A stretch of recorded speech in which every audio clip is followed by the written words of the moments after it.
नमस्कार मित्रों, शेयर बाजार में लगातार पांचवें दिन भी गिरावट जारी रही है। आज सेंसेक्स 555 पॉइंट माइनस में क्लोज रहा है। निफ्टी भी 166 पॉइंट गिरा है। बैंक निफ्टी 145 पॉइंट गिर कर बंद रहा है। तो मित्रों, आज के पांचवें दिन भी मार्केट गिरा है, यानी कि सितंबर के एफ&ओ की एक्सपायरी थी, फिर भी आज भारी मुनाफा वसूली देखी गई है। नए तेजी के रीजन नहीं है, इसीलिए आज बुल ऑपरेटरों ने अपनी जो पोजीशन थी एफ&ओ एक्सपायरी वाली दिन, तो उन्होंने पूरी पोजीशन को स्क्वायर अप किया, इसीलिए मार्केट में आज बड़ी गिरावट देखी गई है। तो मित्रों, ये तो एक रीजन है। ऐसे 7 रीजन मैं आपको गिनाऊंगा कि मार्केट में 5 दिनों से गिरावट जो आ रही है, इसके पीछे 7 वजह है। तो 7 वजह के बारे में हमें आज डिस्कस करना है, और आगे वाले अक्टूबर महीने में नई सीरीज शुरू होगी एफ&ओ की, वो कैसी रहेगी उसके पर हमें डिस्कशन करना है। कई पॉजिटिव न्यूज भी आज आए हैं, उनका भी हमें एनालिसिस करना है। और टेक्निकली मार्केट वीक हो चुका है। 25,000 का मैंने कल वीडियो में बताया था, 25,000 के लेवल का अगर नहीं टूटना है तो मार्केट में एक तेजी की लास्ट उम्मीद बची थी, लेकिन वो आज 25,000 का लेवल टूट चुका है। तो अब क्या करें, शेयर बाजार में अब क्या होगा, तो उसके पर भी हमें डिस्कशन करना है। तो मित्रों, ये वीडियो को आप अंत तक देखिएगा। मित्रों, इन्वेस्टिंग A to Z में आपका स्वागत है। मैं भरत पंचाल। आइए सबसे पहले सेंसेक्स और निफ्टी के उतार चढ़ाव पे नजर डालते हैं। तो आज बॉम्बे स्टॉक एक्सचेंज का सेंसेक्स रेड जोन में खुला था, लाल निशान में खुला था। 81,574 पे खुला। सुबह में थोड़ा खरीदारी आने से वो बढ़कर 81,840 का हाई बनाया, और वहां से भारी बिकवाली के चलते वो टूटकर 81,092 का लो बनाने के बाद ट्रेडिंग सेशन के अंत में 81,159.68 का क्लोजिंग देखा गया है। सेंसेक्स में कल के मुकाबले देखा जाए तो 555.95 की गिरावट है। नेशनल स्टॉक एक्सचेंज का निफ्टी इंडेक्स लाल जोन में खुला था।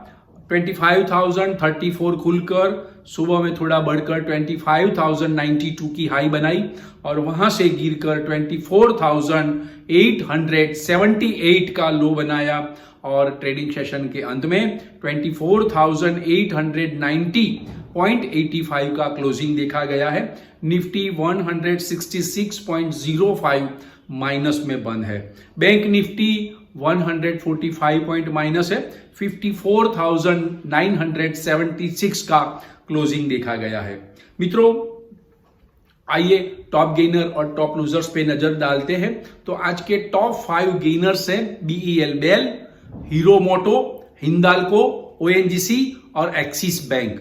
आज के टॉप 5 लूजर्स है Trent, power grid, Tata motor, TCS और एशियन पेंट। मित्रों, आज के मार्केट में मिड कैप और स्मॉल कैप में भी बिकवाली देखी गई। मिड कैप इंडेक्स आज 368 पॉइंट माइनस में बंद रहा। स्मॉल कैप इंडेक्स भी 401 माइनस में क्लोज रहा। आज देखा जाए तो IT, reality, pharma, automobile, energy, FMCG, ये सारे स्टॉक्स में भारी बिकवाली देखी गई। उसके सामने डिफेंस, रेलवे और मेटल स्टॉक्स में थोड़ी थोड़ी खरीदारी से हल्का सा सुधार देखने को मिला है। हम बात करेंगे सबसे पहले मित्रों पॉजिटिव न्यूज की। तो पॉजिटिव न्यूज में प्राइम मिनिस्टर नरेंद्र मोदी ने ग्रेटर नोएडा में इंटरनेशनल ट्रेड शो चल रहा है, उनका इनॉग्रेशन किया। वहां उन्होंने कहा है कि भी आर्थिक मजबूती बढ़ने के साथ लोगों पर आगे भी टैक्स का बोझ घटेगा। यानी उन्होंने स्पष्ट संकेत दिए हैं कि GST में और कटौती संभव है। उसके लिए उन्होंने कहा है कि आर्थिक मजबूती जब होती है तब हम आगे वाले दिनों में भी टैक्स का बोझ कम करेंगे और GST में और कटौती संभव है, ऐसा उन्होंने स्पष्ट संकेत दिया है। तो ये एक पॉजिटिव फैक्टर है।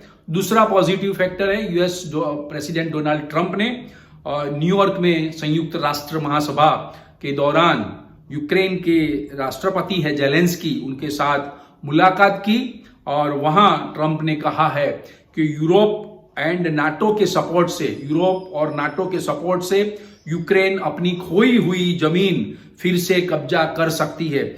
ये स्टेटमेंट की वजह से यूरोप के अंदर, यूरोपियन स्टॉक मार्केट में डिफेंस सेक्टर के स्टॉक्स में काफी नया बाइंग आया और वहां नई तेजी देखने को मिली। उससे चलते भारतीय बाजार में भी जब मार्केट खुला आज, तब डिफेंस सेक्टर के स्टॉक्स में नया बाइंग आया और नई खरीदारी देखने से नई तेजी देखने को मिली। उसकी पीछे वजह यह है कि यूरोप के कई कंट्री में, कई भारत का जो डिफेंस सेक्टर है वो सप्लाई पार्टनर है, तो यूरोप को फायदा होगा तो भारत को भी डिफेंस सेक्टर को फायदा होगा। ये भी एक बहुत बड़ी पॉजिटिव न्यूज थी डिफेंस सेक्टर के लिए।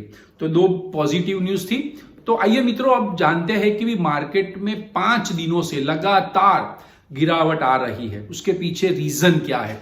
एक तो सबसे पहला है हाई वैल्यूएशन।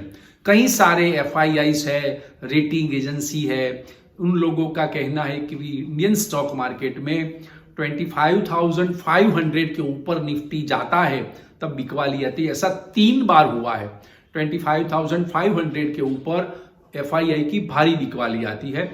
उनको ऐसा लगता है कि भी भारतीय स्टॉक मार्केट में सेंसेक्स और निफ्टी के जो स्टॉक्स है, बेस स्टॉक्स है, उनका वैल्यूएशन काफी हाई है।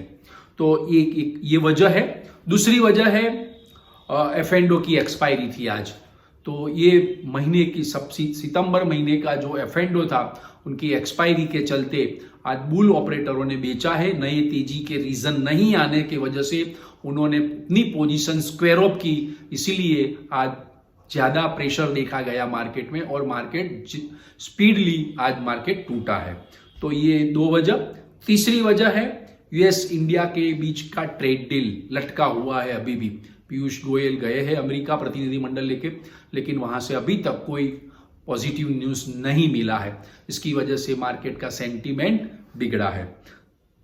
चौथा रीजन है एफआईआई नेट सेलर है। मित्रों, लगातार पहले तो मार्केट 25,500 के ऊपर गया, तब एफआईआई की जो बिकवाली थी वो स्लो हो चुकी थी, लेकिन ये 3 दिनों से एफआईआई की बिकवाली आक्रामक रूप धारण कर दिया है। यानी 3 दिनों में देखा जाए तो एफआईआई ने 8,886 करोड़ का नेट सेल किया है। ये बड़ी फिगर है। और सितंबर महीने में, टोटल सितंबर महीने में देखा जाए तो एफआईआई ने 19,458 करोड़ का नेट सेल किया है। लेकिन उनके सामने डीआईआई ने, एफआईआई ने जितना बेचा उससे 2 गुना माल डीआईआई ने खरीदा है, यानी इंडियन म्यूचुअल फंडों ने माल खरीदा है। तो मार्केट में एक सपोर्ट दिया है मार्केट को एफआईआई के बिकवाली के सामने। लेकिन एफआईआई की बिकवाली आती है तो मार्केट में लिक्विडिटी बढ़ती है और मार्केट का सेंटीमेंट भी बिगड़ जाता है। तो ये था। और तेजी के नए रीजन का अभाव है। अभी मार्केट में कोई तेजी का रीजन नहीं आ रहा है, इसीलिए आज बुल ऑपरेटरों ने कंटाल के उनकी पोजीशन स्क्वायर ऑफ की है। और मैंने कल बताया था H1B वीजा वाला, तो आज भी उसकी इंपैक्ट चालू रही है। H1B वीजा जिसको लेना है उनको $1 लाख की फीस चुकानी पड़ेगी। तो आईटी कंपनियों के नए प्रोजेक्ट अटक जाएंगे। तो 19 तारीख से लेकर आज अभी तक आईटी स्टॉक्स में बिकवाली चालू रही है। आईटी स्टॉक्स आज भी गिरे हैं। आज देखा जाए तो आईटी इंडेक्स जो है 445 पॉइंट गिरा है, यानी 1.27% गिरा है। 5 दिनों में 5% से भी ज्यादा की गिरावट इंफॉर्मेशन टेक्नोलॉजी स्टॉक्स में देखी गई है। तो ये एक बड़ी वजह है कि मार्केट का सेंटीमेंट बिगाड़ने की शुरुआत आईटी स्टॉक्स ने की थी। तो ये आईटी वाला भी मामला है। और 7वां रीजन है मित्रों, क्रूड के दाम बढ़े हैं, ब्रेंट के दाम बढ़े हैं। अमेरिका में इन्वेंट्री गिरने से क्रूड के दाम बढ़े हैं और ब्रेंट क्रूड 3% बढ़कर $69 तक पहुंच गया था। और साथ में डॉलर के सामने रुपया भी टूटा है, रिकॉर्ड लो तक जा चुका था। 88.88 का रिकॉर्ड लो बनाया था, लेकिन आज डॉलर के सामने रुपया का फ्लैट क्लोजिंग देखने को मिला है। 88 $88.67 का। तो ये 7 वजह से मार्केट का सेंटीमेंट बिगड़ा है और काफी सारी बिकवाली देखने को मिली है। अब देखते हैं मित्रों आगे वाले दिनों में मार्केट का ट्रेंड कैसा रहेगा। कल तो सप्ताह का आखिरी दिन है, फ्राइडे है, अक्टूबर सीरीज नई शुरू होगी F&O की। देखो 5 दिनों की गिरावट के बाद अब टेक्निकल रिएक्शन आ सकता है, यानी प्रत्याघाती सुधारा आ सकता है मार्केट में, नहीं भी आ सकता है, लेकिन 5 दिनों की गिरावट है, इतनी बड़ी गिरावट है। हम देखते हैं 5 दिनों में सेंसेक्स 1854 पॉइंट गिरा है और निफ्टी भी 533 पॉइंट गिरा है, बैंक निफ्टी 751 पॉइंट गिरा है। तो इतनी बड़ी गिरावट 5 दिनों में आई है, तो एक टेक्निकल रिएक्शन आना चाहिए, तो मार्केट में कल प्रत्याघाती सुधार देखने को मिल सकता है।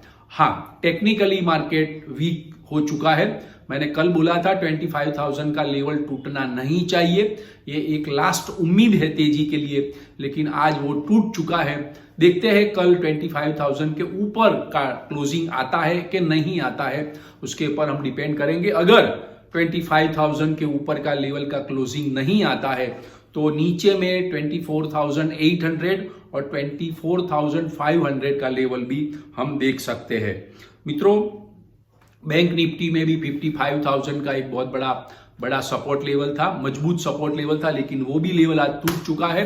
तो देखो सेंसेक्स निफ्टी के मुकाबले बैंक निफ्टी में गिरावट कम है, बैंक स्टॉक्स जो है उनमें काफी अच्छा बाइंग भी देखा गया था और उनकी रिकवरी भी बहुत स्पीड में थी। तो देखते हैं कल 55,000 के ऊपर बैंक निफ्टी जाती है तो बैंक शेयरों में भी अच्छी तेजी देखने को मिल सकती है, बैंक सेक्टर लाइमलाइट में रहेगा। फिर भी मित्रों टेक्निकली मार्केट वीक है, लेकिन टेक्निकल रिएक्शन भी आना चाहिए कल, तो ही मार्केट की जो स्थिति है वो मजबूत होगी। तो मित्रों आज के वीडियो की हमने काफी सारे न्यूज का एनालिसिस किया है। आज के वीडियो की इंफॉर्मेशन अगर आपको पसंद आई है तो आप वीडियो को लाइक्स कीजिए, शेयर कीजिए, कमेंट्स कीजिए और सब्सक्राइब कीजिए। और हाँ, लास्ट में स्टॉक मार्केट में जो निवेश होता है वो जोखिमों के अधीन होता है। Thank you very much friends, bye.